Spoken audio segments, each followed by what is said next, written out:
Richard Gutierrez at Barbie Imperial walang relasyon, ayon kay OG Diaz.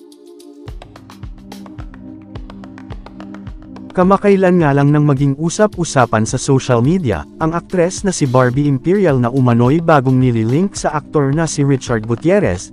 Ayon sa mga kumakalat na balita ay nakitang magkasama umano ang dalawa sa isang sikat na bar, dahil nga dito ay nagbigay ng opinyon ang talent manager at showbiz reporter na si OG Diaz, hinggil sa kumakalat na chikang may namagitan kina Richard Gutierrez at Barbie Imperial. Ito ay matapos mag-viral ang video ng dalawa together sa loob ng isang sikat na bar sa Alabang. Sa kanyang latest episode ng OG Diaz Showbiz Update, sinabi nitong isa si Barbie sa mga may-ari ng nasabing bar kung saan sila nakitang magkasama ng kapamilya aktor. Ang totoo niyan, si Barbie Imperial ay isa sa mga shareholders ng Tipsy Pig.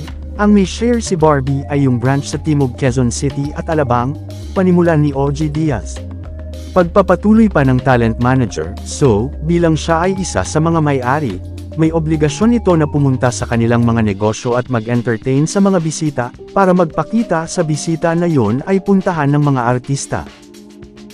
Paglilinaw naman ni OG, walang share si Richard sa bar pero nagkataong kaibigan nito ang mga may-ari, parang 4 na tables yon, syempre nag-table hopping ang lolo mo dahil lahat yun ay kaibigan niya. So, nung naupo siya kay Barbie, nakunan ng picture, kahit sino pang babae yan lalo na kung ang lalaki o yung babae na involved sa isang relasyon at sa isang hiwalayan, talagang tutukan ng mga marites kung sino ang next na makakasama. Lahad ni OG, aniya, tulad ni Sarah, kung makikita itong may kasamang lalaki, makukunan rin ito ng larawan at ililink sa nakasama. Ganoon din si Richard, nagkatabi lang sila for like how many minutes daw doon sa table. As per my source, sandali lang yun pero pack na pack lahat ng mga camera, may nag-video, may nag-picture, pero hindi nila alam yung mga nangyayari doon na mayroong selebrasyon.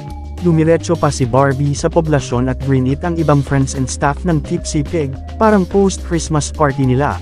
Pero wala na roon si Chard, say ni OG, nakamotor lang rin daw si Richard na nagpunta sa bar.